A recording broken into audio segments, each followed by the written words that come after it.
There are moments when everything you believe about life and death gets turned on its head. In a small Wyoming town in 1882, a young schoolteacher named Lila Carter lay dying in a wooden infirmary while 3 trained doctors stood by her bed with nothing left to offer. The fever had won. Then the door opened, and through the snow walked a man nobody expected to see, Elias Boone, the mountain hermit from Devil's Ridge. He hadn't been to town in 5 years. What he pulled from his old satchel would save her life. What he knew about the wild places would prove those doctors wrong. But why would a man who left civilization behind come back to save a stranger? Before we continue, tell us where you're tuning in from. And if this story touches you, make sure you're subscribed, because tomorrow I've saved something extra special for you. The winter of 1882 came early to the Wyoming territory, and it came hard. Silvervale sat in a valley between 2 mountain ranges, protected from the worst winds, but not from the cold that settled in the bones of every building, every person who called this place home. It was a town of maybe 300 souls, give or take the miners who drifted through on their way to larger claims, the trappers who traded pelts twice a year, and the handful of families who'd proven stubborn enough to make something lasting out of raw timber and hard ground. Main Street ran a quarter-mile from the northern pass to the southern ridge, lined with wooden buildings that still smelled of fresh pine sap when the sun hit them right. The general store anchored one end, Hadley's sheriff office and jail the other. In between stood the saloon, the smithy, a modest church with a white steeple that could be seen from 5 miles out, and Mrs. Eleanor Gibbs's boarding house, a 2-story structure painted yellow because Eleanor said this gray country needed some brightness. The infirmary sat behind the church, a single-room building with 4 beds, a wood stove that never quite heated the corners, and windows that rattled when the wind picked up. Dr. Cornelius Marsh had run it for 12 years, ever since he'd given up a practice in St. Louis for reasons he never discussed. He was a solid man in his 50s, with grey whiskers and steady hands that had set more broken bones than he could count and delivered enough babies to populate a small school.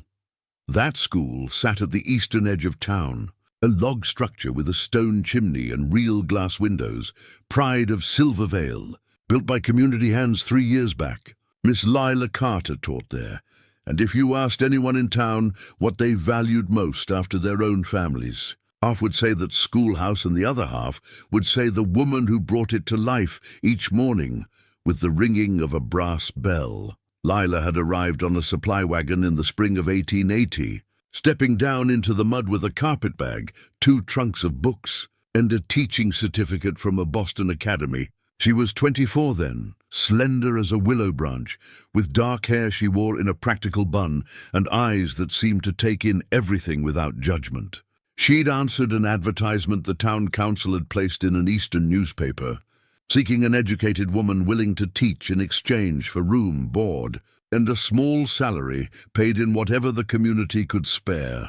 What the advertisement hadn't mentioned was the loneliness, the brutal winters, or the fact that half the children spoke more comfort with their parents' native tongues, German, Norwegian, a bit of Irish, than with English. But Lila had taken to it like she'd been born for it. Within a month, she had 15 students of varying ages sitting in those handmade desks. Within a year, she had 23, and parents who couldn't read were learning alongside their children at the night classes she offered twice a week. She boarded at Mrs. Gibbs's place, in a small room on the 2nd floor that looked out over the valley. Eleanor Gibbs had taken to her immediately. Lila reminded her of a daughter she'd lost to cholera back in Ohio, and the 2 women had formed the kind of friendship that didn't need many words. Eleanor made sure Lila ate properly, and Lila helped Eleanor with the bookkeeping she'd always struggled with. It was a fair exchange, the kind that built the backbone of frontier communities. The fever came in late October, creeping down from a mining camp in the high country. First it took a prospector nobody knew by name, then a family of 4 who'd been passing through. Dr. Marsh recognized it as mountain fever, a virulent strain that hit hard and fast, burning through the body until it either broke or took you with it. He'd seen it twice before, both times with tragic results. By early November, 11 people in Silvervale had fallen ill. Marsh sent word to Casper, asking for assistance, and 2 doctors arrived within the week. Dr. Wilhelm Brenner came first, a German physician with impressive credentials from Heidelberg and a manner that suggested he'd never quite forgiven the frontier for not being more civilized. He was tall, precise, and carried a medical bag that cost more than most families earned in 6 months. Dr. Samuel Hayes arrived 3 days later, a young man barely past his licensing, eager and earnest and wanting desperately to prove himself capable. He'd apprenticed in Chicago and had that Eastern confidence that hadn't yet been weathered by the reality of limited supplies, impossible distances, and patients who sometimes chose prayer over treatment. Together, the 3 doctors worked around the clock. They administered quinine, applied cold compresses, monitored vitals, and did everything their training had taught them. They saved 6 of the 11. The other 5 were buried in the churchyard on the hill, where the wind sang through the grass and you could see clear to the mountains. Lila fell ill on November 7th, a Tuesday that had started with her ringing the school bell as usual. By noon, she'd sent the children home early, apologizing for a headache. By evening, Eleanor found her collapsed in her room, burning with fever, her skin dry as parchment. Dr. Marsh came immediately. One look at her flushed face and rapid pulse told him everything he needed to know. He'd hoped the fever had run its course through the valley, but here it was again. And this time, it had taken someone the whole town loved. For 5 days, Lila lingered in that infirmary bed while 3 learned men did everything within their power to save her. They monitored her temperature. It climbed to 104 and stayed there. They tried every remedy in their combined experience: willow bark tea, cold baths, bloodletting when her pulse grew too rapid, laudanum when the pain made her cry out in her sleep. Nothing worked. By the 5th day, her breathing had grown shallow. Her pulse weakened to something barely perceptible beneath Marsh's fingers. The flush had left her cheeks, replaced by a greyish pallor that every doctor recognized. Dr. Brenner, in his clipped accent, said what the others were thinking: "There is nothing more to be done. We have exhausted all options." Dr. Hayes, young enough to still feel each loss personally, turned away to hide his face. Dr. Marsh simply sat by her bedside, holding her limp hand. Feeling the weight of his inadequacy settle over him like a burial shroud, Reverend Augustus Pine was summoned. He came with his Bible and his solemn expression, ready to offer last rites. The word spread through town the way bad news always does, quick and quiet, leaving a wake of grief. By late afternoon, 24 townspeople had gathered outside the infirmary. Eleanor Gibbs sat on the steps, her face buried in her apron. Sheriff Tom Hadley stood nearby, hat in his hands, looking older than his 48 years. The children Lila taught clustered together, some crying openly, others too stunned for tears. Inside, the 3 doctors stood back from the bed, giving the Reverend room to perform his sacred duty. The oil lamps cast long shadows across the wooden floor. The wood stove crackled softly. Lila's breathing came in faint, irregular gasps that seemed to mark time running out. That's when the door opened. Cold air rushed in, carrying with it a swirl of snow and the scent of pine and wood smoke. Every head turned. The man who stood in the doorway was tall, well over 6 feet, with shoulders that filled the frame. He wore a heavy coat made of elk hide, patched and weathered by years of mountain use. His beard was thick and dark, touched with grey, and his hair hung past his collar. His face was weathered like old leather, lined by wind and sun, and the kind of solitude that changes a man's features. But his eyes were clear and sharp, the pale blue of high-altitude ice, and they swept the room with an intensity that made everyone present fall silent. He carried a worn leather satchel over one shoulder. Sheriff Hadley was the first to find his voice. "Elias?" The man, Elias Boone, nodded once.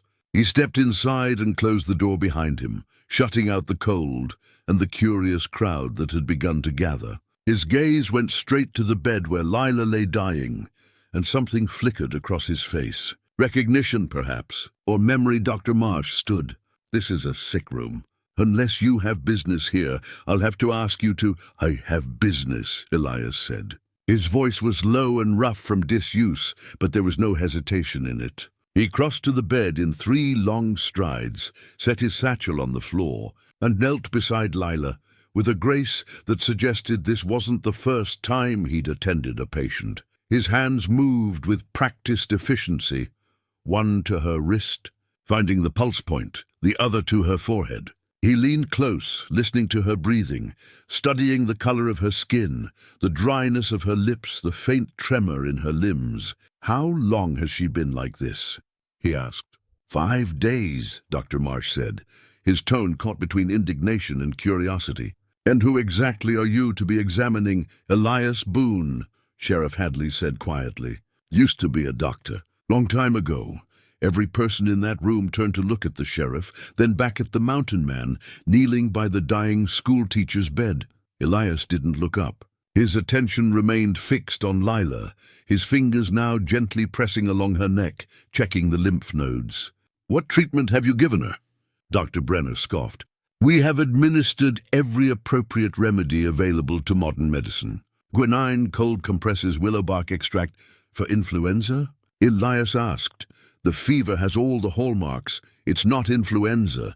Elias finally looked up, his pale eyes moving from Brenner to Marsh to young Hayes. "It's mountain fever. Different strain, different treatment needed." Dr. Marsh frowned. "We considered that, but the symptoms lie," Elias said flatly. He reached for his satchel and began unbuckling the straps. "Your treatment's probably made her worse. Quinine's good for malaria, useless for this. Cold baths lower the fever but shock the system when it's already failing." "That is preposterous," Dr. Brenner snapped. "I have practiced medicine for 20 years in some of the finest." "Then you should know better." Elias pulled out a small glass vial filled with amber liquid that caught the lamplight and glowed like captured sunlight. "This is what she needs." The 3 doctors stared at the vial. Dr. Marsh spoke first, his voice careful. "What is that?" "Medicine," Elias said simply. He uncorked it, and a sharp, clean scent filled the room, something like pine and mint and earth after rain. "Primitive nonsense," Dr. Brenner muttered. "You cannot seriously expect us to allow some wilderness concoction." Elias's gaze snapped to him, cold and hard. "You've had your chance. Now let the mountains speak." The words hung in the air. No one moved. Outside, the wind picked up, rattling the windows. Inside, Lila's breathing hitched, stuttered, and for one terrible moment seemed to stop altogether. Eleanor Gibbs pushed past the Reverend and into the room. "Give it to her," she said, her voice breaking. "Whatever it is, give it to her." "Nothing else has worked." Dr. Marsh looked at the vial, at Elias, at Lila's grey face. He'd taken an oath to do no harm, but he'd also taken an oath to heal. And right now, healing seemed beyond his reach. Finally, slowly, he stepped back. "Go ahead," he said quietly. Elias turned back to Lila. With surprising gentleness, he lifted her head and tilted the vial to her lips. 3 drops. That was all. 3 drops of golden liquid that slipped past her pale lips and disappeared.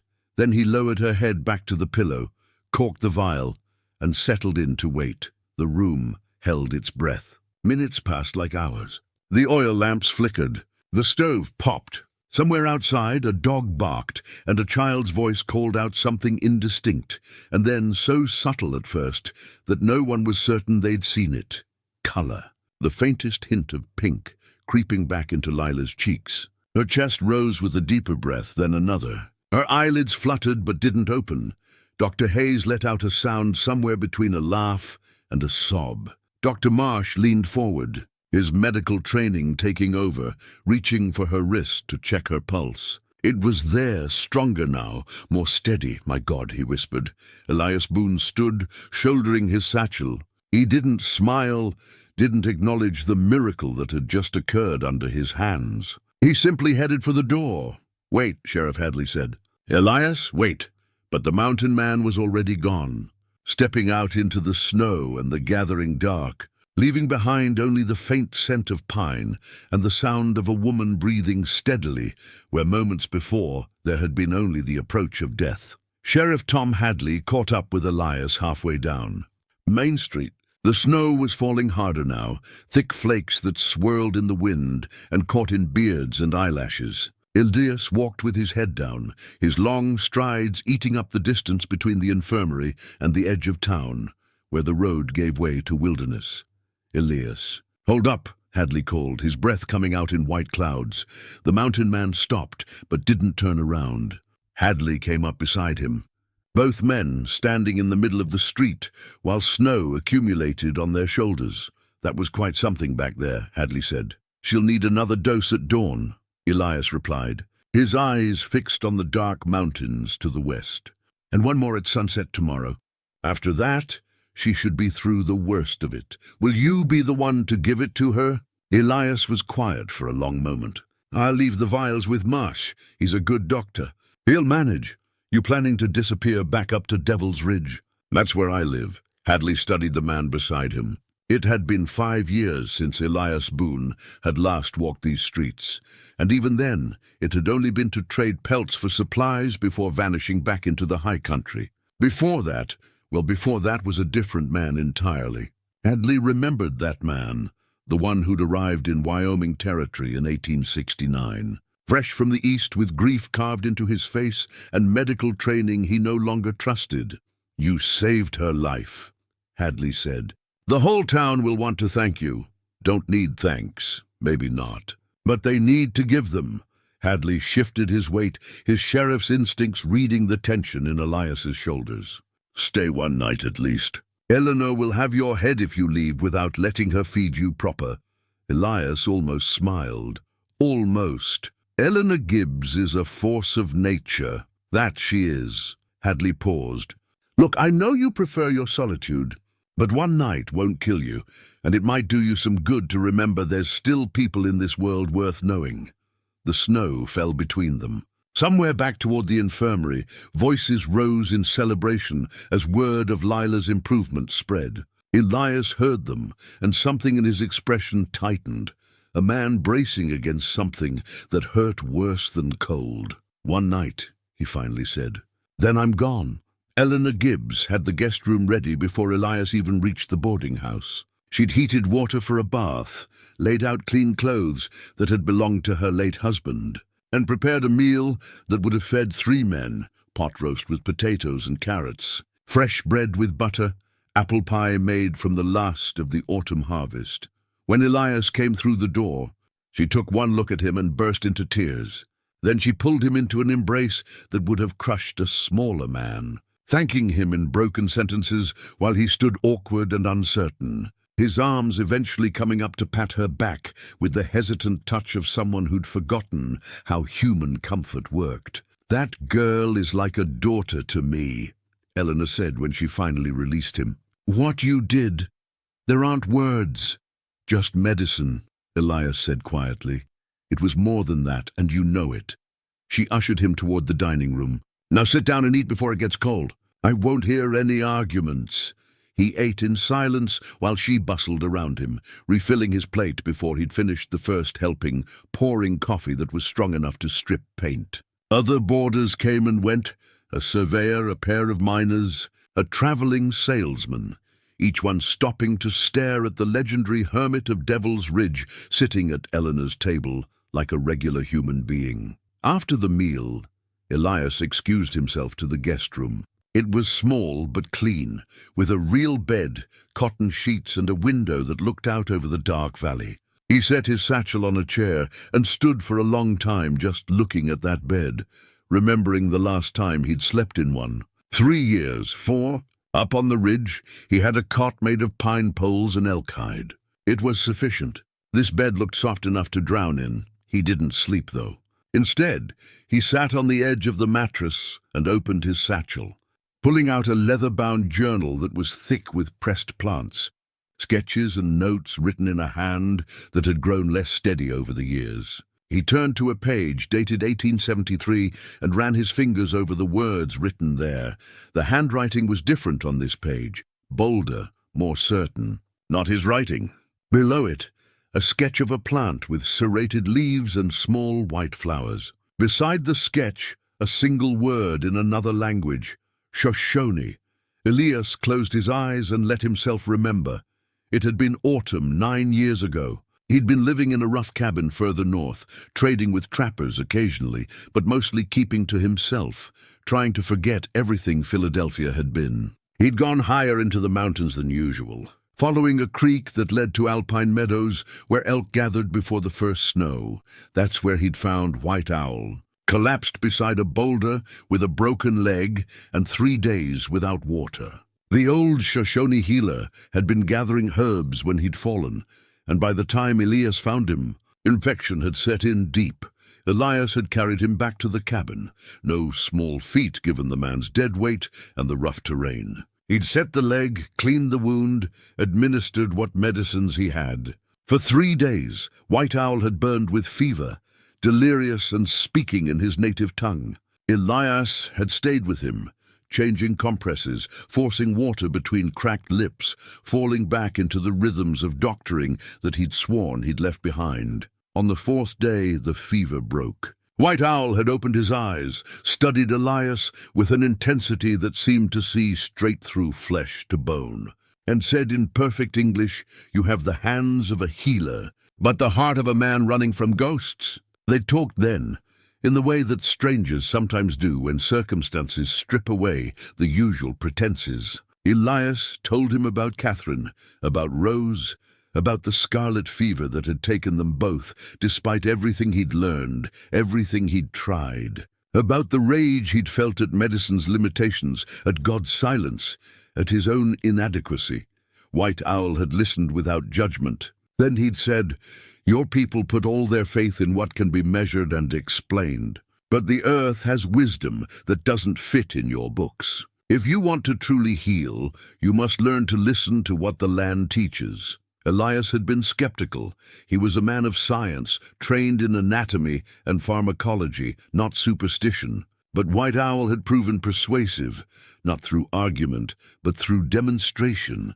Over the months of his recovery, he taught Elias about the plants that grew in the high country, the ones that held genuine medicinal properties, how to identify them by season, how to harvest without depleting, how to prepare tinctures and salves that worked not through magic but through chemistry that simply hadn't been catalogued in any medical text Elias had ever read.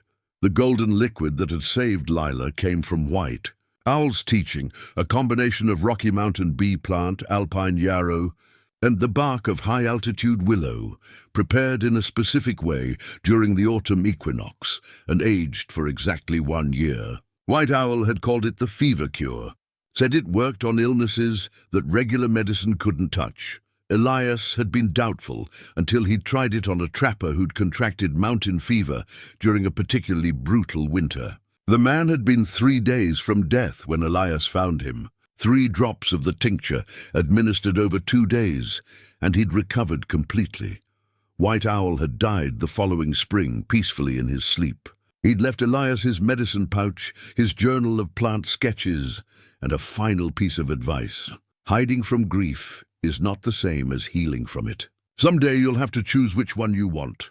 Elias opened his eyes, back in Eleanor's guest room, the journal heavy in his hands. He'd kept running from that choice for 9 years, kept himself isolated on Devil's Ridge, gathering herbs and living like a ghost, helping the occasional injured animal or lost traveler, but never staying long enough to form connections that might crack open the carefully maintained walls around his heart. Then, tonight, he'd walked into that infirmary and seen Lila Carter dying, and something in him had broken loose. Or maybe it had been trying to break loose for years and had finally found a crack wide enough. He closed the journal and tucked it back into his satchel.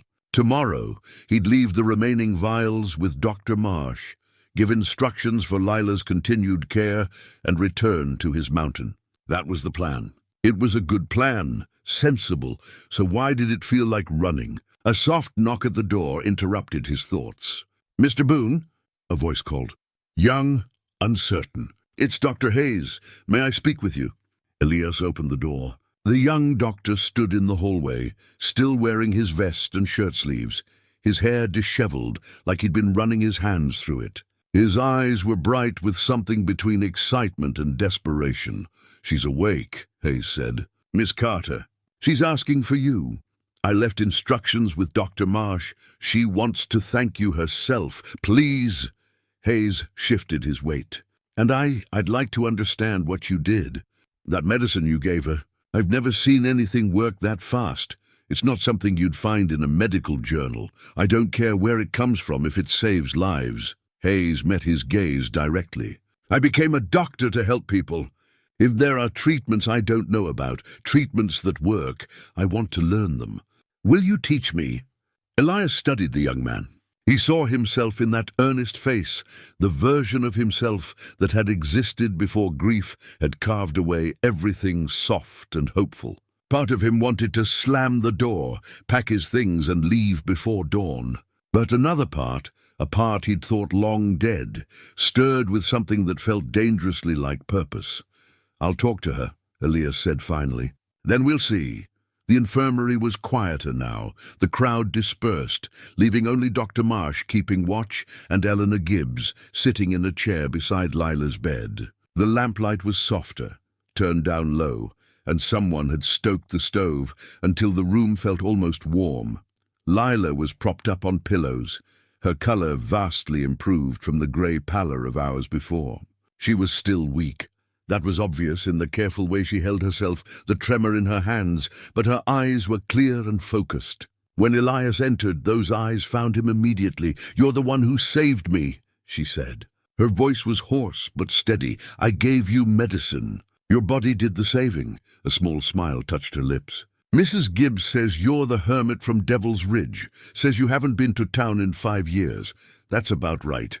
Then why come tonight?" It was a fair question, one Elias had been asking himself. He thought about lying, giving some practical answer about hearing of the fever outbreak, about having medicine that might help. But something in Lila's direct gaze made dishonesty feel impossible.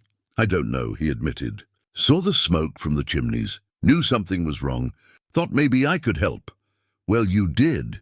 She shifted slightly, wincing. "Mrs. Gibbs tells me you used to be a doctor.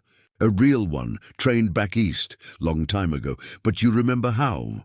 You don't forget something like that." Lila was quiet for a moment, studying him with an intensity that made him uncomfortable.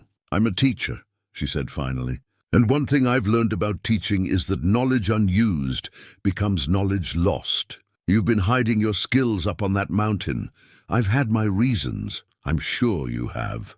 She paused, choosing her words carefully. "But there are 3 more people in this town, sick with the same fever I had. Mrs. Brennan and her 2 children. Dr. Marsh and the others are treating them. But they're using the wrong treatments," Elias finished. "Will you help them?" It wasn't really a question, more a gentle challenge. "Or are your reasons for hiding more important than their lives?" Eleanor Gibbs made a soft sound of approval. Dr. Marsh, standing near the stove, watched Elias with careful neutrality. Elias felt the walls he'd built threatening to collapse. 3 more people. The Brennan family, he remembered them vaguely. Homesteaders who'd arrived a few years back. 2 children meant 2 lives barely started. 2 futures that might end before they truly began. He thought about White Owl's last words. "Someday you'll have to choose." 3 days. Elias heard himself say. "I'll stay 3 days, treat them, teach your doctors what they need to know. Then I go back to the ridge." Lila's smile was small but genuine. "Thank you." As Elias turned to leave, Dr. Hayes fell into step beside him, already pulling out a notebook and asking questions about the medicine, the preparation, the dosage. Dr. Marsh followed, his earlier skepticism replaced by professional curiosity. Even Reverend Pine, still present in the corner, offered a grateful nod. Elias walked out into the night, with 3 men following him, asking questions, seeking knowledge. Behind him, in the warm infirmary, Lila Carter watched him go, and Eleanor Gibbs squeezed her hand. "That man has been running from something for a long time," Eleanor whispered. "Yes," Lila agreed, her voice soft. "But I think he just stopped. The snow had let up, leaving the world crystalline and quiet. Elias stood in the street, looking up at the mountains where his cabin waited, dark and empty. 3 days, he told himself, then back to solitude. But deep down, in a place he'd tried hard to bury, he suspected those 3 days might change everything. That evening, Sheriff Hadley called a town meeting at the church. Nearly 100 people crowded into the wooden pews, their faces showing concern tempered with the stoic pragmatism of frontier folk who'd weathered troubles before. Reverend Pine opened with a brief prayer, then Hadley stood at the pulpit and laid out the situation. "The Crowley gang has been spotted in our territory," he said without preamble. "They're outlaws, 5 or 6 men, all armed, all dangerous. They've been living off robbery and intimidation for the past year. Most recently, they hit a stagecoach near Casper, killed the driver, took everything of value." Murmurs rippled through the congregation. Hadley raised his hand for quiet. "Now, I don't want to cause panic. They might pass us by entirely. But if they don't, if they decide Silvervale looks like an easy target, we need to be ready." "What kind of ready?" "Someone called from the back, organized, armed, prepared to defend what's ours." Hadley looked around the room. "I'll be deputizing volunteers, setting up watches, making sure we have defensible positions. This isn't the first time this town has faced trouble, and it won't be the last. But we face it together." Elias sat in the back pew watching. He'd tried to stay out of the meeting, but Eleanor had practically dragged him there, insisting that his military experience made him valuable. Now, as the discussion turned to tactics and defenses, he felt people's eyes turning toward him. "Mr. Boone," Hadley called out, "you served in the war. What's your assessment?" Elias stood reluctantly. Every face in the church turned to look at him. The mysterious hermit who'd saved their schoolteacher, who'd healed the Brennan children, who'd lived as a ghost for 5 years and suddenly materialized when they needed him most. "The town's vulnerable," he said plainly. "Main Street's too exposed. The buildings aren't fortified. If they hit us hard and fast, they could do serious damage before we organize a response. So what do we do?" This from a homesteader Elias recognized vaguely, a man with 3 young children. "Create strong points. Barricade the street entrances. Station armed men at the church, the boarding house, the general store, buildings with good sight lines and thick walls. Evacuate the women and children to a central location that's defensible." Elias's voice was steady, military training reasserting itself. "And we need scouts watching the approaches. If they come, we need warning." The discussion continued for another hour. Volunteers were organized into shifts. Weapons were inventoried, more hunting rifles and shotguns than Elias would have liked, but enough to mount a defense. Plans were made for evacuating the vulnerable. Through it all, Elias found himself drawn deeper into the leadership role, answering questions, suggesting strategies, feeling the weight of responsibility settle on his shoulders like an old, familiar coat. After the meeting, as people filed out into the cold night, Lila approached him. She'd insisted on attending despite still being weak from her illness, wrapped in a heavy shawl Eleanor had lent her. "You're good at this," she said, "leading people. I was a field medic in the war. You learn to organize quickly or people die. It's more than that. People trust you." She pulled the shawl tighter against the wind. "They see something in you that maybe you don't see in yourself. And what's that? Someone who cares. Someone worth following." She paused. "Will you show me the school tomorrow? I know I asked before, but with everything happening, I want to make sure it's ready.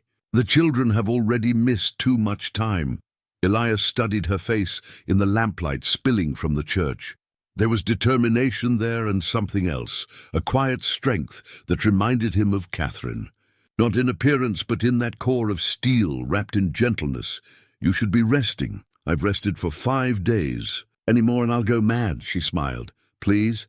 "It would mean a great deal to me." He couldn't say no to that smile. "Tomorrow morning, then." They walked back toward the boarding house together, their breath steaming in the cold air. The street was quiet, except for the sound of their footsteps and the distant bark of a dog. Above them, stars burned with the fierce clarity that only came in mountain country, away from the smoke and lights of cities. "Can I ask you something personal?" Lila said after a while. "You can ask. Can't promise I'll answer. Sheriff Hadley mentioned you lost your family. Your wife and daughter." Elias's jaw tightened, but he didn't stop walking. "That's not a question. No, the question is, does it get easier? The grief." He was quiet for a long moment, weighing whether to answer, whether to let her into the carefully guarded territory of his past. But something about the darkness, the stars, the sense that time was running short made him honest. "No," he said finally. "It doesn't get easier. It gets different. The sharp edges dull down to a constant ache. You learn to carry it, to build your life around it instead of letting it crush you. But it never goes away." "I lost my brother," Lila said softly. 3 years ago, consumption. I was with him at the end, watching him waste away, unable to help." Her voice caught. "That's why I came west. I couldn't stay in Boston. Couldn't walk past the places we'd been together. Couldn't face the pity in everyone's eyes. So you ran too." "Yes, but I think maybe I ran toward something instead of just away. I found purpose here, teaching these children, being part of something larger than my grief." She stopped walking, turned to face him. "You could do the same, you know, if you chose to. Lila, I'm not asking you to stay forever. I'm not asking you to forget what you lost or pretend the pain isn't real." Her eyes were earnest in the starlight. "I'm just asking you to consider that maybe, just maybe, there's more to life than surviving alone on a mountain." Before he could respond, a commotion erupted from the direction of the infirmary. Voices raised in alarm, the sound of rapid footsteps. Dr. Marsh appeared, running toward them, his medical bag bouncing against his hip. "Elias! It's the Brennan boy, Thomas. He's taken a turn. His mother sent someone to fetch me, but—" Marsh was breathing hard. "I don't know what to do. The fever's back, worse than before." Elias was already moving, his long strides eating up the distance to where the horses were stabled. "Get the emergency kit from my satchel at the boarding house," he called to Lila. "The small leather pouch with the red stitching. Bring it to the Brennan place as fast as you can." He was mounted and riding before Marsh could catch his breath, pushing the horse to dangerous speeds on the dark road. His mind raced through possibilities. Relapse was rare with mountain fever once the tincture took hold, but not impossible. Had he miscalculated the dosage? Missed some underlying complication? Used herbs that had lost their potency? The Brennan cabin appeared in the darkness, lamplight spilling from the windows. Elias dismounted at a run and burst through the door. Mrs. Brennan knelt beside the bed where Thomas lay, his small body convulsing with fever, his skin burning to the touch. Mary sat in a corner, recovered enough to be terrified, her eyes huge and wet with tears. "He was fine this afternoon," Mrs. Brennan sobbed. "Eating, talking, playing with his sister. Then an hour ago, he just—" Elias placed his hands on Thomas's chest, feeling the racing heartbeat, the labored breathing. His trained eyes took in every detail. The rash spreading across the boy's torso that hadn't been there this morning, the slight swelling around his neck, the way his fingers were tinged blue at the tips. This wasn't mountain fever. This was something else entirely. "When did the rash appear?" Elias demanded. "Just after sunset." "Why, what's wrong?" Elias's mind worked frantically, pulling from the depths of his medical training, searching for diagnoses that fit these symptoms. The rash, the sudden relapse, the respiratory distress, scarlet fever, the same disease that had killed Catherine and Rose, the same disease he'd been powerless to stop. His hands began to shake. The room tilted. For a moment, he wasn't in a Wyoming cabin in 1882. He was in a Philadelphia bedroom in 1868, watching his daughter die, while his medical books lay useless on the floor and his wife wept in the corner. Elias. Dr. Marsh's voice cut through the panic. The old doctor had arrived, was gripping Elias's shoulder hard. "Breathe. Focus. That boy needs you here now, not lost in the past." Elias forced air into his lungs, forced his hands to steady, forced himself back to the present, to this child who was still alive, still fighting. "It's scarlet fever," he said, his voice rough but controlled. "Secondary infection, probably contracted while his system was weakened by the mountain fever. Can you treat it?" Mrs. Brennan's voice was desperate. Elias looked at Thomas's small, fevered face, looked at Mary watching from the corner, looked at this mother who'd already lost so much and stood to lose so much more. He thought about White Owl's teachings, about the herbs he'd gathered that very day, about combinations he'd never tried because the memory of his failure with Catherine and Rose had been too raw, too paralyzing.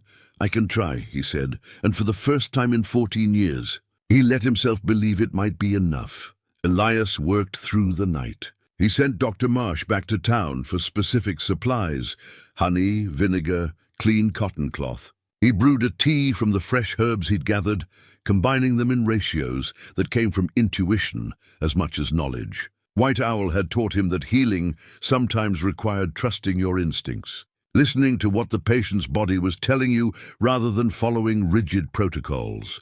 Thomas's fever was stubborn, clinging like a demon determined not to be cast out. Elias applied cool compresses, administered the herbal tea in small, frequent doses, monitored every change in breathing and heart rate. Mrs. Brennan hovered nearby, her hands twisted in her apron, praying under her breath in German. Around midnight, Lila arrived with the emergency kit. Her face was pale from exertion. She'd pushed herself too hard, still recovering, but her eyes were determined. She set down the kit and immediately began helping without being asked. Heating water, preparing fresh compresses, keeping Mary calm and occupied in the corner. "You should be resting," Elias said without looking up from Thomas. "So should you." She wrung out a cloth and handed it to him. "But here we both are." They worked in tandem, falling into an easy rhythm. Lila seemed to anticipate what he needed before he asked for it, and her presence brought a calmness to the room that even Mrs. Brennan responded to. At one point, when Thomas's breathing grew particularly labored, Lila began singing a soft, wordless melody that filled the cabin with something like peace. "My mother used to sing that," Elias said quietly. "When I was sick as a child." "Mine too." Lila's hands never stopped moving, smoothing Thomas's hair back from his forehead. "Some songs are older than any of us. They carry comfort in the notes themselves." By 3 in the morning, the fever finally broke. Thomas's breathing eased, and the rash began to fade from angry red to pale pink. He opened his eyes briefly, confused and frightened, but Elias's gentle voice and his mother's tears of relief soothed him back into genuine sleep. Elias sat back on his heels, exhausted. His hands were shaking again, but this time from fatigue rather than fear. He'd done it. He'd faced the disease that had haunted him for 14 years, and this time he'd won. "You saved him," Mrs. Brennan whispered. "Thank God you saved him." "The crisis has passed," Elias said carefully, "but he'll need watching for the next few days. The fever could return. If it does, I'll send for you immediately." She gripped his hand with surprising strength. "You're a miracle worker, Mr. Boone, a true blessing from God." Elias didn't feel like a miracle worker. He felt like a man who'd been given an unexpected second chance and somehow, against all odds, hadn't wasted it. Outside, the sky was beginning to lighten in the east. Lila stood on the porch, wrapped in her shawl, watching the dawn. Elias joined her, his body aching from hours bent over the sickbed. "Thank you," he said, "for helping tonight. You did the hard part. I just supported you." She glanced at him, and in the growing light, he could see the understanding in her eyes. "It was scarlet fever, wasn't it? The disease that took your family." He nodded, unable to speak past the sudden tightness in his throat. "And you treated it anyway. Faced your worst fear and didn't let it stop you." Her voice was soft but firm. "That's not just medicine, Elias. That's courage." They stood in silence as the sun climbed higher, painting the valley in shades of gold and amber. Somewhere in town, the school bell would be ringing soon, the brass bell Lila had promised to show him. Life continuing, steady and persistent, despite illness and threat and loss. "I'd like to see that school now," Elias said, "if you're still willing to show me." Lila's smile was like the sunrise, gradual and warm and full of promise. "I'd like that very much." They rode back to Silvervale slowly, giving the horses their head, in no hurry despite their exhaustion. The town was beginning to stir, smoke from chimneys, the clang of the smithy's hammer, voices calling morning greetings. It struck Elias how alive this place was, how interconnected, so different from his solitary cabin where the only sounds were wind and wildlife and his own thoughts. The schoolhouse sat at the eastern edge of town, built from pine logs chinked with mud and moss. It had 4 windows, real glass, not just oiled paper, and a stone chimney that spoke of careful craftsmanship. The door was painted red, a splash of color against the weathered wood. Lila produced a key and let them inside. The single room was simple but welcoming. Rows of handmade desks sized for different ages, a slate board on the front wall, shelves lined with McGuffey readers and arithmetic primers. Children's drawings covered one wall, crude but charming attempts at landscapes. Animals, family portraits.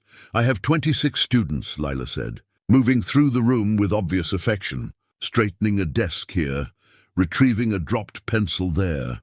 Ages 6 to 15. Some can barely read when they start. Others are sharp as tacks, but lack any formal education. I try to meet each one where they are. Elias watched her ring the brass bell that hung by the door, the one that announced the start of each school day. The sound was clear and bright, carrying across the valley, a daily promise that learning and growth continued despite hardship. "My daughter would have loved this," he said, surprising himself with the confession. Rose. She was only 4 when she died, but she was already fascinated by letters and numbers. "She used to sit in my study, pretending to read my medical journals." "Tell me about her." So he did.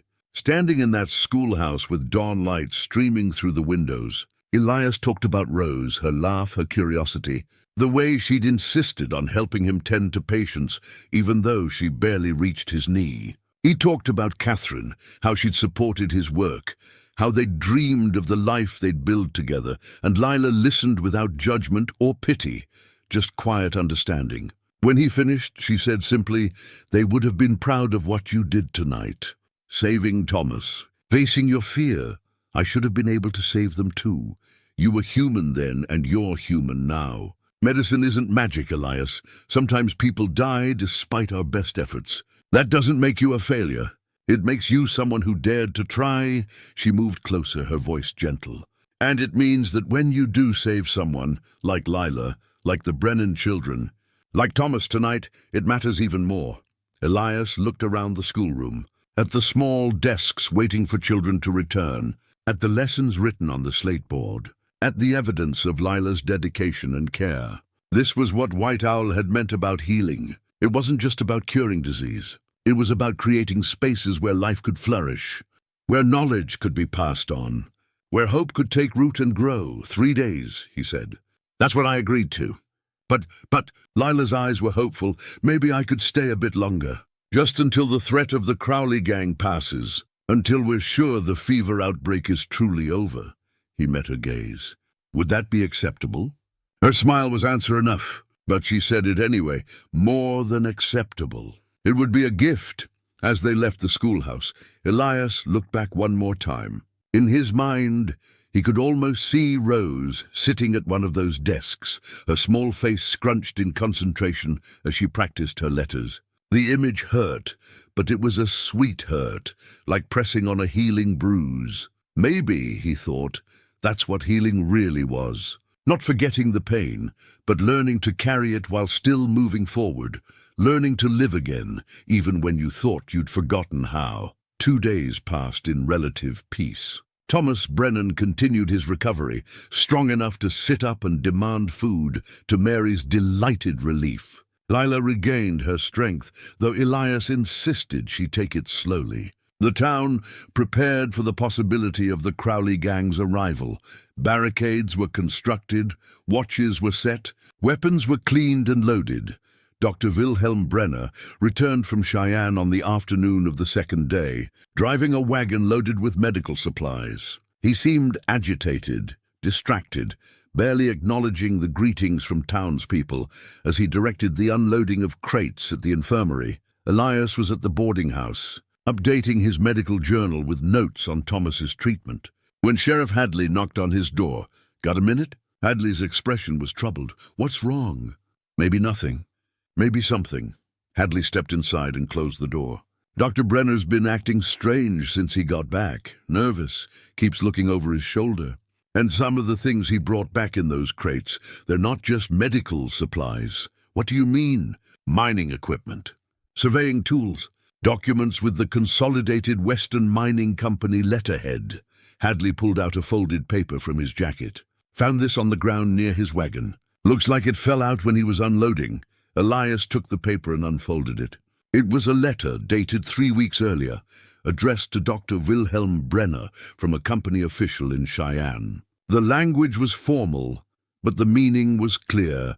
Brenner was being paid to assess the medical viability of Silvervale, to report on the health of the population, and to provide recommendations on whether the settlement was stable enough to warrant investment or vulnerable enough to encourage abandonment. "He's been spying for a mining company?" Elias looked up at Hadley. "Looks that way. Question is why? What does a mining company care about a little valley town?" Elias thought back to his conversations with White Owl, to things the old healer had mentioned about the mountains. Silver. There are rumors of silver deposits in these hills. If a company found a major vein, they'd want the land, and they'd want it cheap without a bunch of stubborn settlers holding out for fair prices. Hadley's face darkened. "The fever outbreak. You don't think—" "No, the fever was natural. But—" Elias's mind raced, connecting pieces. "But the treatment." Brenner was giving advice to Marsh and Hayes, advice that prolonged the illness rather than curing it. What if he was trying to make things worse? Make the town seem cursed by disease so people would want to leave? "And then there's the Crowley gang," Hadley said grimly. "Hired guns who just happened to be in the area, scouting our town." "That's a hell of a coincidence." Before Elias could respond, a knock came at the door. Dr. Hayes entered, his young face pale and urgent. "Mr. Boone." "Sheriff, you need to come to the infirmary. Dr. Brenner's trying to leave and Dr. Marsh is confronting him." "It's getting heated." They hurried down Main Street, drawing curious looks from townspeople. At the infirmary, they found Dr. Brenner loading his medical bag into his wagon, while Dr. Marsh stood blocking his path. "Elderly but immovable. I don't care what urgent business you claim to have," Marsh was saying, his voice shaking with anger. "You've been treating patients incorrectly on purpose. I've been reviewing your recommendations from the past week. Every single one would have made things worse, not better." "That's preposterous," Brenner snapped. But his eyes were darting, looking for escape routes. "I am a certified physician from Heidelberg. I don't need to justify my medical decisions to a frontier quack." "No, but you'll justify them to me," Hadley said, stepping forward. He held up the letter. "Want to explain your relationship with the Consolidated Western Mining Company, Doctor?" Brenner's face went white. For a moment he seemed frozen, calculating. Then his shoulders sagged in defeat. "You don't understand," he said quietly. "I have debts. Gambling debts back east that I couldn't pay. The company offered me a way out. Come to Silvervale, assess the situation, provide reports. That's all. Just reports. And medical advice designed to drive people away," Elias said, his voice cold. "How many people suffered longer because of your advice? How many might have died?" "No one died. I never intended actual harm.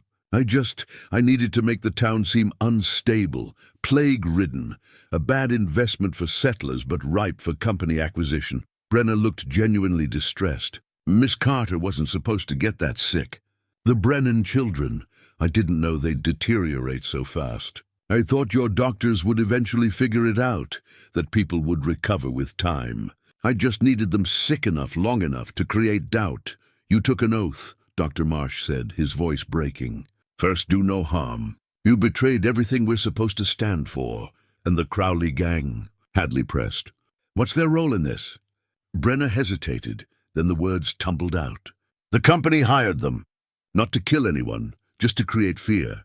Raid the town, rough some people up, make it clear that Silvervale isn't safe. Combined with the fever outbreak, it would be enough to convince most settlers to sell their land claims cheap and move on." "When?" Elias demanded. "When are they coming?" Tomorrow at noon. They're supposed to ride in when most people are gathered for the Sunday service. Brenner's voice was barely a whisper. But I swear I told them no killing, just intimidation, just enough to... He didn't finish. Hadley grabbed him by the collar and hauled him toward the jail, calling for deputies. Dr. Marsh stood in stunned silence, his worldview shattered. Hayes looked like he might be sick. Elias felt a cold rage building in his chest. He'd left civilization behind partly because he'd lost faith in institutions, in the systems that were supposed to protect and heal. And here was proof that his cynicism had been justified. A doctor betraying his oath for money, a company willing to terrify and harm innocent people for profit. But then he looked around. At Dr. Marsh, devastated but still standing, still committed to his principles despite this betrayal. At young Dr. Hayes, his idealism shaken but not broken.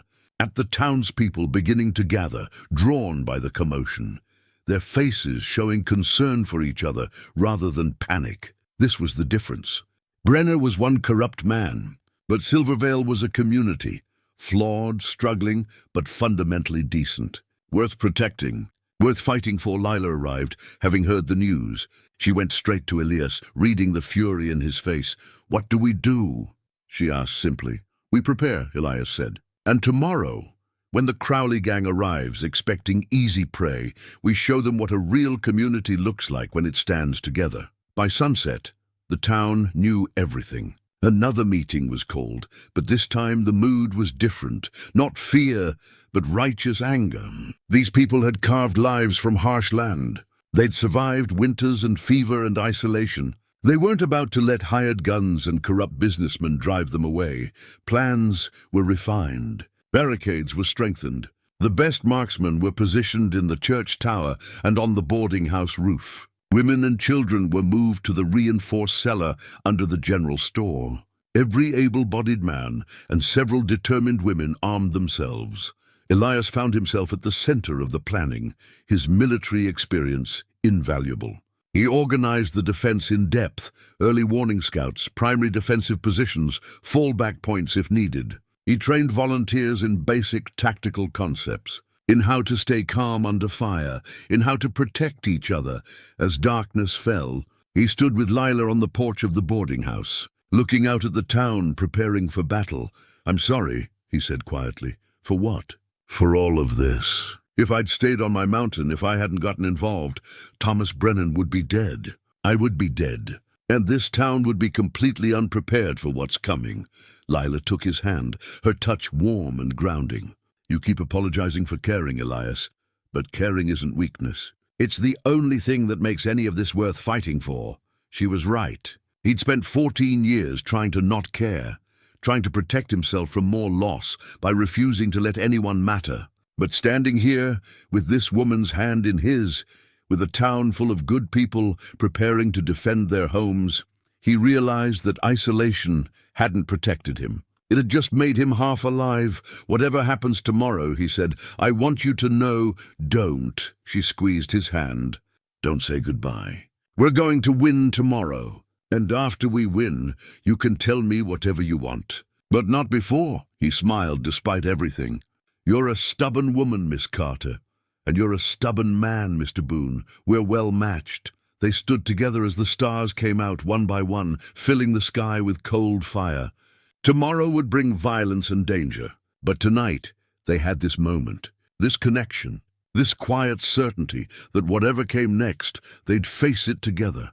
In his pocket, Elias felt the weight of White Owl's medicine pouch. He touched it, remembering the old healer's words about balance, about healing, about the difference between running from pain and moving through it. Tomorrow, he thought, would be a day of reckoning. But tonight, he was exactly where he was supposed to be, home.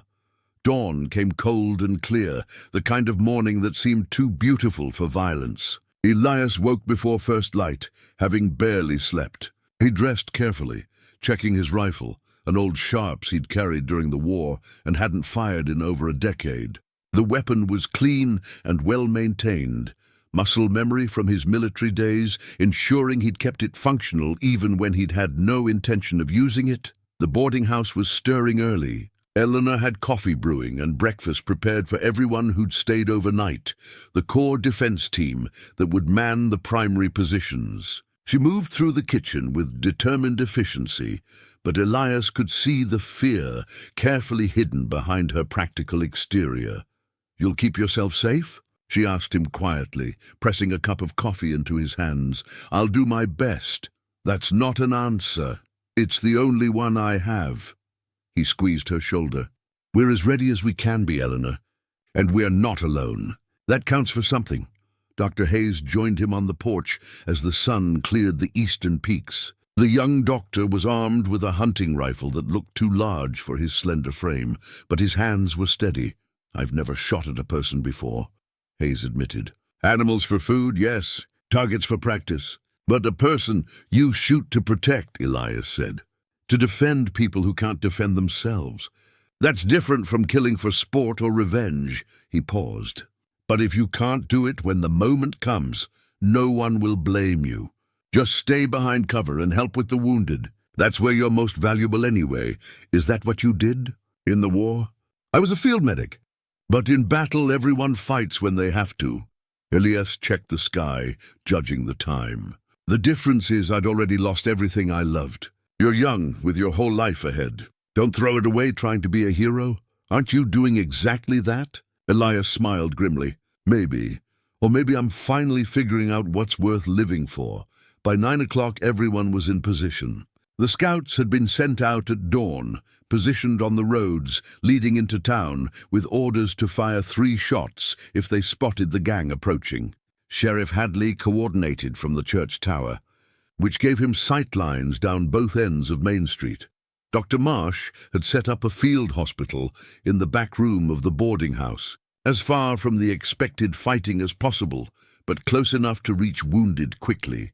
Lila refused to hide in the cellar with the other women and children. Instead, she insisted on helping Marsh prepare medical supplies, bandages torn from clean sheets, instruments boiled and ready, Elias's herbal remedies laid out in careful order. "You're supposed to be recovering," Elias told her when he came to check on the medical station. "I am recovered. Thanks to you." She continued rolling bandages, her movements practiced and efficient. "I'm not going to hide while good people risk their lives defending this town." "Stubborn. We established that already." She looked up at him, and her expression softened. "Be careful out there, please. That's the plan. Plans change." She stood, crossing to him, and before he could react, she kissed him. It was brief, chaste, but filled with unspoken promises. "For luck," she said. "And to remind you that you have something to come back for." Elias touched her face gently.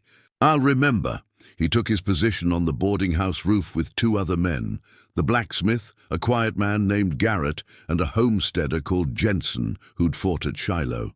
From here, they could cover most of Main Street and provide supporting fire for Hadley's position at the church. The waiting was the hardest part. Minutes crawled by like hours. The sun climbed higher, warming the air enough that Elias shed his heavy coat. Below, the town was eerily quiet, a ghost settlement except for the armed men hidden in windows and behind barricades. 11 o'clock came and went. Elias began to wonder if Brenner had lied, if the gang wasn't coming after all. Maybe they'd heard about the arrest, or gotten spooked, or simply decided Silvervale wasn't worth the trouble. Then, at 15 minutes before noon, 3 shots echoed from the northern approach. "The warning! Here we go," Jensen muttered, checking his rifle. Elias's military training kicked in, that strange clarity that came before combat. His breathing steadied. His hands were rock solid on his rifle. Fear didn't disappear, but it channeled into focus, into readiness. They heard the horses before they saw them, 5 riders approaching at a confident pace. The Crowley gang rode into town like they owned it, spread across Main Street, rifles held casually but ready. They were hard-looking men, weathered by violence and bad choices, the kind who'd chosen to take rather than build. Jack Crowley rode in the center, a big man with a scarred face and cold eyes. He reined in his horse at the center of town, looking around at the seemingly empty buildings. "Citizens of Silvervale," he called out, his voice carrying. "We don't want trouble. But we represent the Consolidated Western Mining Company, and they have legitimate claim to this land. You've got 1 hour to start packing your belongings. Anyone still here come sunset will be encouraged to leave in ways you won't enjoy." Silence answered him. Crowley frowned. "I know you can hear me. Don't make this harder than it needs to be." Sheriff Hadley's voice rang out from the church tower. "You're the ones making it hard, Crowley. We know your hired guns. We know about the mining company's scheme. And we know Dr. Brenner's in our jail, singing like a canary." The gang members exchanged glances. Crowley's jaw tightened. "Then you know we're getting paid either way," he said. "Whether you leave peaceful or leave bleeding makes no difference to us." "It makes a difference to us," Hadley replied. "This is our home, and we're not leaving." Elias watched as Crowley's expression hardened. This wasn't how the outlaw had expected this to go. He'd been counting on fear, on the town being disorganized and demoralized. Instead, he was facing organized resistance. "Your choice," Crowley said, and reached for his rifle. What happened next unfolded in the strange, slow motion that Elias remembered from the war. Crowley's rifle came up, aimed at the church tower. Hadley fired first, the shot cracking through the morning air. Crowley jerked back, hit in the shoulder, and then all hell broke loose. The gang scattered, their horses panicking as gunfire erupted from multiple positions. One outlaw went down immediately, shot from the general store window. Another dismounted and took cover behind a water trough, returning fire wildly. Elias sighted carefully and fired. His bullet hit the trough inches from the outlaw's head, forcing him to duck lower. Beside him, Jensen and Garrett were firing in controlled bursts, years of hunting making them steady under pressure. The battle dissolved into chaos, smoke, noise, the smell of gunpowder sharp in the air. Crowley's horse bolted, leaving him stumbling for cover, blood streaming from his shoulder. 2 of his men had taken positions behind the overturned wagons they'd prepared as barricades, creating a standoff. "They're pinned, but not beaten," Jensen observed. "We need to flank them. Too exposed," Elias said. "We wait. They're 5 against a whole town. Time is on our side." But even as he said it, he saw one of the outlaws pull something from his saddlebag, a bottle with a rag stuffed in the neck. A Molotov cocktail, crude but effective. "Firebomb!" Elias shouted the warning as the man lit it and hurled it toward the schoolhouse. The bottle shattered against the wall, and flames erupted, licking at the dry wood. Lila's school, the place she'd poured her heart into, the symbol of the town's future. It was burning. Without thinking, Elias was moving, scrambling down from the roof. He heard Lila screaming, saw her running toward the school, despite Dr. Marsh trying to hold her back. The fire was spreading fast, and inside were all the books, the children's work, everything she'd built. "Elias, no." Hadley's voice from the tower. But Elias was already running, sprinting across the open street toward the school. Bullets kicked up dust around him. One tugged at his sleeve, another grazed his leg, but he didn't stop. He reached the school and kicked in the door, smoke billowing out. The heat was intense, flames climbing the walls, consuming everything. He plunged inside, grabbing what he could, books, the children's drawings, the brass bell that Lila rang every morning. His lungs burned, his eyes streamed tears, but he kept moving, gathering armfuls of materials and throwing them out the window away from the flames. A beam cracked overhead. Elias looked up and saw the roof beginning to collapse. Time to go. He grabbed one last armload, including a slate with a child's careful letters on it, and dove through the door as the roof came down behind him. Showering sparks and burning timber, strong hands pulled him away from the inferno. Garrett and Jensen, having abandoned their position to help, they dragged him to cover as bullets continued to fly, the Crowley gang taking advantage of the distraction to press their attack. "You crazy son of a—" Jensen was laughing and cursing simultaneously. "That was the stupidest, bravest thing I've ever seen." Elias coughed, his lungs full of smoke, but he was grinning. In his arms were pieces of Lila's school, saved from destruction. Not everything, but enough. Enough to rebuild from. Lila reached him, tears streaming down her face, and pulled him into an embrace that felt like coming home. "Don't you ever do that again," she sobbed. "Don't you dare!" "Had to," he rasped. "Couldn't let them destroy what you built." A bullet struck the ground near them, spraying dirt. The battle wasn't over. Crowley and his remaining men were still fighting, desperate now, cornered and dangerous. "Get her to safety," Elias told Garrett. "Marsh needs her at the medical station. What about you?" Elias picked up his rifle, his hands black with soot, his leg bleeding but functional. "I'm ending this." He moved with purpose, circling wide through the buildings, using every bit of tactical knowledge he'd gained in the war. The outlaws were focused on the frontal assault, on the defenders they could see. They weren't watching their flanks. Elias came up behind their position, rifle raised. He could see Crowley, wounded and enraged, directing his men. Could see the desperation in their movements, the realization that this wasn't going the way they'd planned. "It's over, Crowley." Elias called out. The outlaw spun, reaching for his gun. Elias fired, not to kill, but to disarm. The bullet hit Crowley's gun hand, sending his weapon flying. The other outlaws froze, seeing themselves surrounded now, caught between Elias behind them and the town's defenders in front. "Drop your weapons," Sheriff Hadley commanded from the church tower. "You're done." For a moment it could have gone either way. Then one by one, the surviving gang members raised their hands in surrender. The battle for Silvervale was over. But as Elias looked at the burning schoolhouse, at the wounded townspeople being carried to Dr. Marsh's station, at Lila's tear-stained face, he knew the real work was just beginning. They'd won the fight. Now they had to heal the wounds, both physical and otherwise, and figure out how to move forward, together. The aftermath of battle was always worse than the battle itself. Elias had learned that in the war, and nothing about Silvervale changed that truth. 3 townspeople had been wounded, none critically, thank God, but all needing immediate care.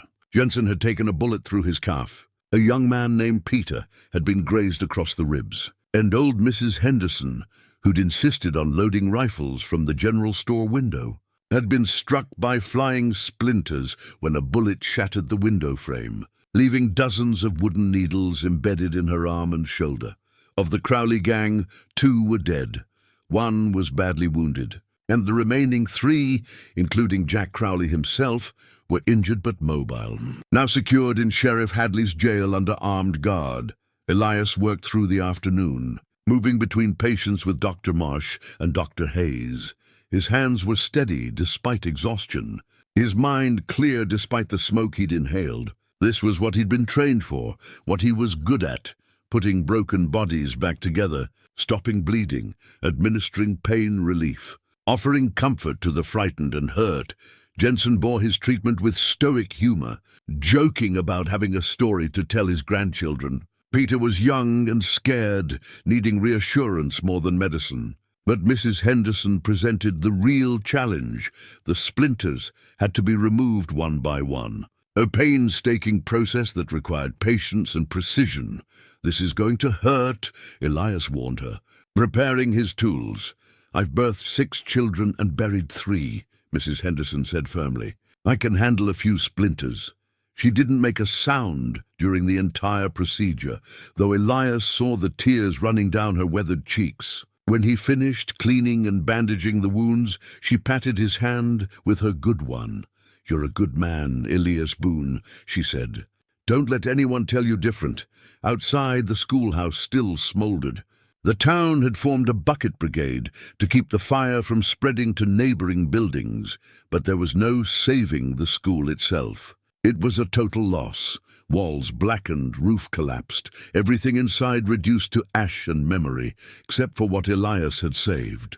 Those armloads of books and drawings and materials sat in a pile by the boarding house, smoke-damaged but intact. A small victory, but victory nonetheless. Lila knelt beside the pile, going through the salvaged items with trembling hands. She picked up the brass bell, dented now, tarnished by heat and smoke, but still whole. She rang it once, and the sound was cracked, damaged, but still recognizable. Still the same bell that had called children to learning, that had marked the rhythm of the town's days. "We can rebuild," Eleanor said, standing beside her. "The men will help. We'll have a new school by spring. It won't be the same." "No, it'll be better." Eleanor's voice was firm. Because it'll be a school that we fought for, that we refuse to let them take from us. Elias approached them, his medical work done for the moment. His leg throbbed where the bullet had grazed him, and his lungs still burned from the smoke, but he was functional. He'd been hurt worse. How are the wounded? Lila asked. They'll all recover. Jensen will limp for a while, but he'll keep the leg. Mrs. Henderson's arm will be sore, but no permanent damage. Peter just needs time and rest. Elias looked at the ruined school. I'm sorry I couldn't save more.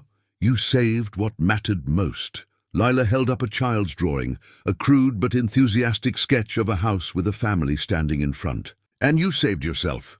That matters most of all. Sheriff Hadley joined them, his face grim. Crowley's talking. Seems real eager to cooperate, now that he's facing territorial justice instead of mining company protection. What's he saying? The mining company's larger than we thought. Consolidated Western has stakes in 6 territories, and they've used similar tactics before. Hire local troublemakers to drive out settlers, buy up the land cheap, then extract whatever resources they find. They've done it in Colorado, Montana, even up in the Dakota Territory. Can we stop them? Eleanor asked, with Brenner and Crowley's testimony. Maybe. I've already sent word to the territorial marshal. But these things take time, and companies like this have lawyers and politicians in their pockets. Hadley's expression was hard. We won today's battle. The war might be longer. Then we fight the war, Lila said simply. Whatever it takes. Elias looked at her, this woman who'd been on death's door just days ago, who'd watched her school burn, who had every reason to give up or run. Instead, she stood tall, determined, ready to fight for what mattered. He'd spent 14 years running from exactly this kind of commitment, this kind of risk. Convinced that caring about anything meant opening himself up to loss, to pain. But standing here, surrounded by people who'd fought for their home, who'd bled for each other, who refused to let greed and violence win, he realized that the real cowardice wasn't in loving and losing. It was in never loving at all. We fight together, he said, and meant it. Lila's hand found his, their fingers intertwining naturally, and for the first time since Catherine and Rose died, Elias Boone allowed himself to believe in a future that included more than just survival. He believed in possibility. The sun was setting, painting the valley in shades of amber and rose. Tomorrow would bring new challenges, rebuilding, legal battles, the long process of healing both physical and emotional wounds. But tonight they had this, a community that had stood together and won, a community he was part of, a place he could finally, honestly call home.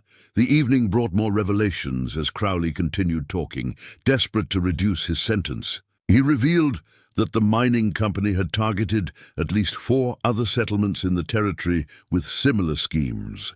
Some had succeeded. Entire towns abandoned, land acquired for pennies on the dollar, residents scattered to the winds. Others had failed when communities fought back or when local law enforcement proved less corruptible than expected. We were supposed to be easy, Crowley admitted from his cell. Hadley and Elias standing outside the bars.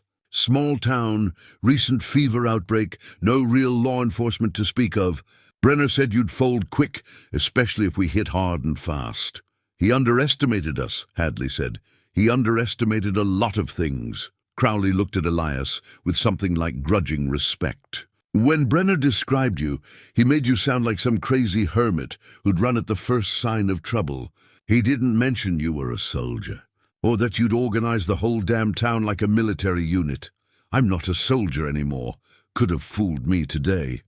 Crowley winced, his wounded shoulder clearly paining him. For what it's worth, I'm glad you stopped us. This wasn't supposed to be my life, hired gun, terrorizing decent folks. But after the war, after everything I'd seen and done, it seemed like the only option left. Elias understood that sentiment more than he wanted to admit. How many times had he told himself that isolation was his only option?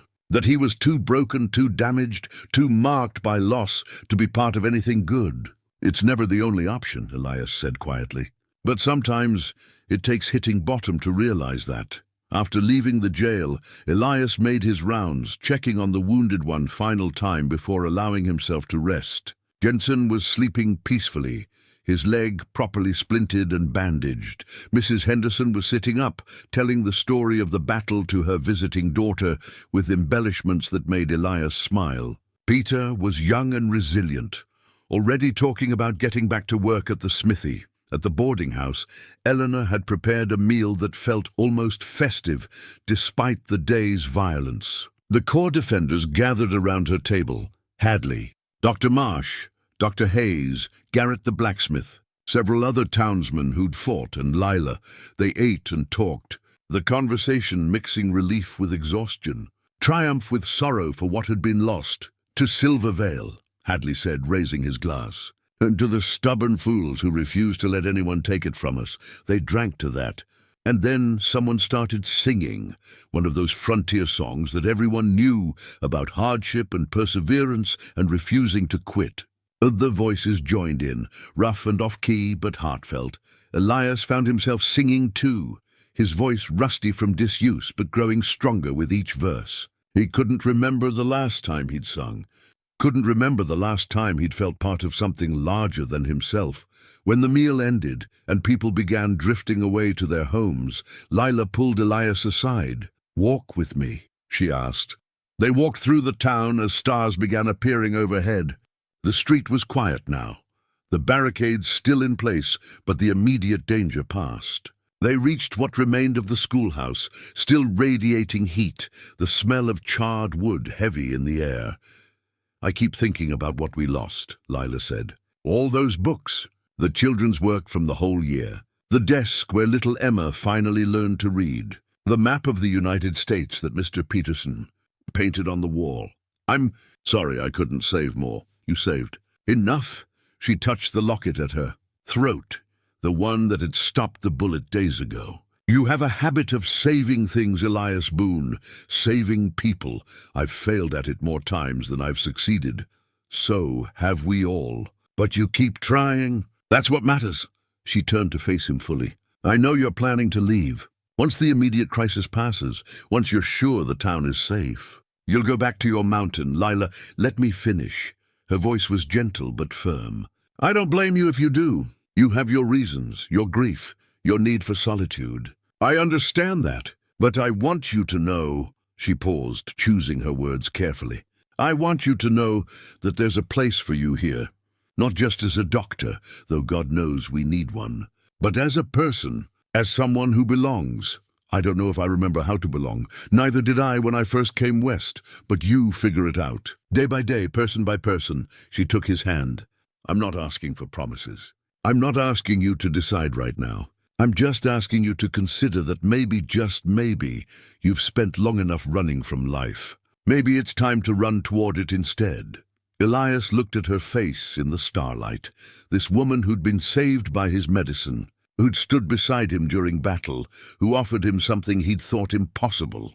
Not just romance, though he felt that pull, but redemption, purpose, a second chance at the life he'd abandoned.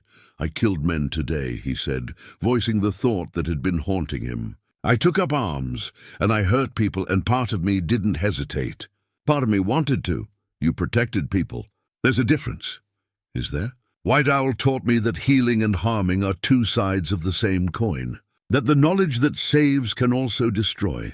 Today I chose destruction. Today you chose defense. You chose protection. You chose community over isolation." Lila squeezed his hand. "And then, as soon as the fighting ended, you went right back to healing. That's who you are, Elias, not a killer. A healer who was forced to fight. He wanted to believe her, wanted to accept the absolution she offered. But years of self-recrimination, of carrying guilt like a stone in his chest, made it hard. They stood in silence, the ruined school behind them, the living town around them. Finally, Elias spoke. "I'll stay," he said. "At least through the winter. Help rebuild the school. Make sure the fever doesn't return. Testify against the mining company if needed." He met her eyes. "After that, we'll see." It wasn't a commitment to forever, but it was a commitment to now, to here, to her. And from the way Lila smiled, radiant despite exhaustion, hopeful despite loss, "It was enough. That's all I ask," she said. They walked back to the boarding house together, and Elias realized something fundamental had shifted inside him. The walls he'd built around his heart hadn't crumbled, walls built from grief that deep didn't disappear overnight. But they'd developed cracks, windows, doors, ways for light to get in, ways for life to return. Spring came to Silvervale with the patience of something earned rather than given. The winter had been long and hard, but the town had weathered it together, rebuilding, healing, growing stronger in the places where it had been broken. The new schoolhouse stood where the old one had burned, built from fresh-cut pine that still smelled of sap and promise. It was larger than before, with a better stove, more windows, and shelves that could hold twice as many books. The town had come together for the construction, everyone contributing what they could: labor, materials, expertise, time. On the day they hung the new school bell, donated by the territorial governor after hearing about Silvervale's stand against the mining company, the whole town gathered to celebrate. The bell was brass, polished to a brilliant shine, larger and clearer toned than the old one. But before they mounted the new bell, Lila asked for the old one to be displayed beside the door, dented and tarnished, a reminder of what they'd survived. Elias stood beside her as she rang the new bell for the first time. The sound echoed across the valley, bright and hopeful, and children cheered while adults applauded. "It's perfect," Lila said, her eyes shining with tears she didn't bother to hide. "You're perfect," Elias replied quietly, earning him a smile that warmed him more than any spring sun. The territorial marshal had come in February, taking Crowley and his surviving gang members to trial. Dr. Brenner had been tried separately, stripped of his medical license, and sentenced to 5 years for conspiracy and fraud. The mining company had fought hard, but with testimony from multiple towns and documentation of their schemes, they'd been forced to withdraw from the territory entirely.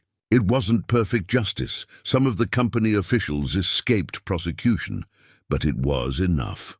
More importantly, it sent a message. Frontier towns might be small, but they weren't defenseless.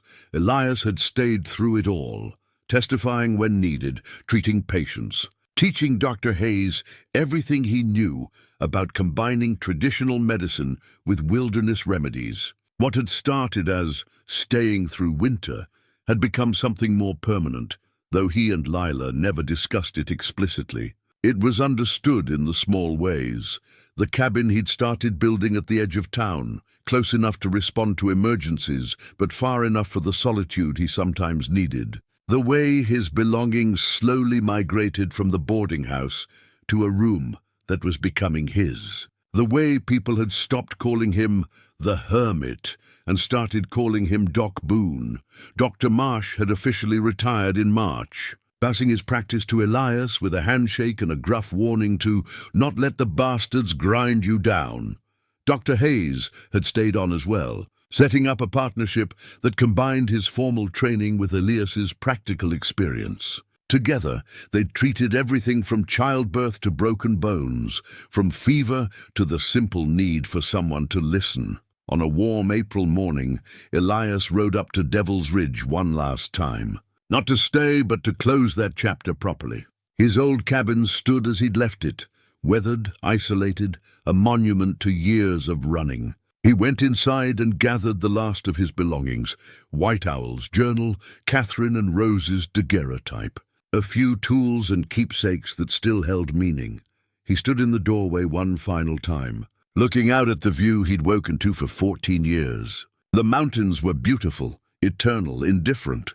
They'd sheltered him when he needed shelter, but they'd also imprisoned him in solitude. "Thank you," he said to the empty air, to White Owl's ghost, to the land itself. "But it's time to go home." He locked the cabin door and rode back down to Silvervale, where life waited.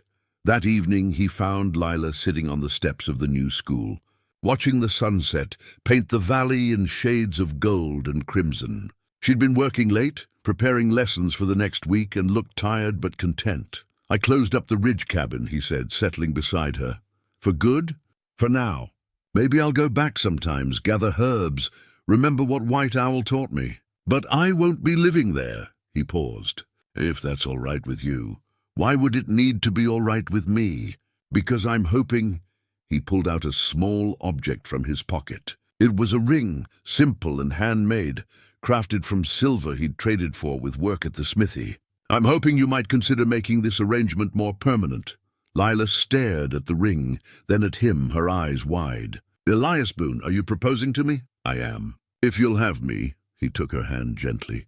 I know I'm not an easy man. I know I still carry ghosts and grief. I know there will be days when I'm difficult, when the past weighs too heavy, when I need space and silence. But I also know that I love you, that you've given me a reason to live instead of just survive, that whatever time I have left, I want to spend it with you. Tears rolled down Lila's cheeks. You stubborn, wonderful, impossible man. Of course I'll marry you. He slipped the ring onto her finger, and they kissed as the sun set behind the mountains, as the town bustled with evening sounds around them, as life, messy, complicated, beautiful life, continued its eternal dance. 6 weeks later, on a June morning bright with promise, Reverend Pine married them in the new schoolhouse, surrounded by the entire town. Eleanor Gibbs wept openly. Sheriff Hadley served as best man, looking uncomfortable in his formal vest. The children sang, slightly off-key but enthusiastic, after the ceremony. As they walked back toward the boarding house for the celebration Eleanor had insisted on preparing. Lila suddenly stopped. Listen, she said. Elias listened.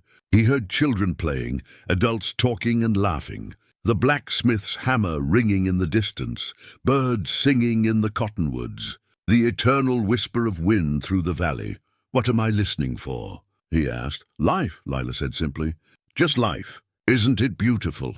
And standing there with his wife's hand in his, with a community around him, with purpose and connection and hope, filling spaces that had been empty for so long, Elias Boone smiled. Yes, he said. It really is. Months later, when autumn painted the mountains in fire and gold, Lila stood at the school door, one hand resting on the gentle swell of her belly, and rang the bell that called the children to learning. The sound carried across the valley, mixing with wood smoke and the smell of coming winter, with the sounds of a town going about its daily business.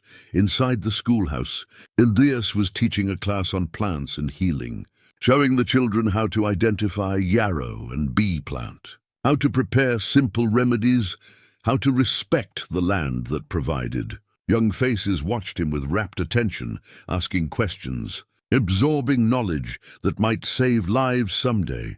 When the lesson ended and the children rushed out to recess, Lila slipped her hand into his. Happy? She asked. Elias looked around the schoolroom they'd built together, thought about the life growing inside her, remembered the long journey from grief to healing, from isolation to connection. He pulled out his old medical journal and opened it to a fresh page. In careful script he wrote, "The mountain taught me to survive. This town taught me to live again. And this woman taught me that healing begins when we stop running from love." He showed her the entry, and she smiled through happy tears. "That's beautiful," she said. "That's true," he corrected. "And truth is all I have left to give." They stood together at the window, watching the children play under the vast Wyoming sky. And Elias Boone, once a hermit, once a man drowning in grief, once convinced he had nothing left to offer, felt something he hadn't felt in 14 long years. He felt complete. Outside, the school bell stood silent now, waiting for tomorrow's call to learning. Beside it hung the old bell, scarred and dented, bearing witness to battles fought and won, to losses survived and overcome. The mountains stood eternal in the distance, and somewhere up there, Elias imagined White Owl's spirit nodding approval. The earth had its cures, as the old healer had promised. But the greatest cure of all, Elias had learned, wasn't found in plants or medicine. It was found in choosing to live again, in opening your heart despite the risk, in believing that even after profound loss, there could be profound joy. The wind carried his thoughts up to the high country, where he'd hidden for so long, then brought them back down to the valley where he belonged, where life in all its messy, complicated, Beautiful glory continued its eternal dance, and Elias Boone danced with it. No longer a ghost, no longer running, finally and completely home.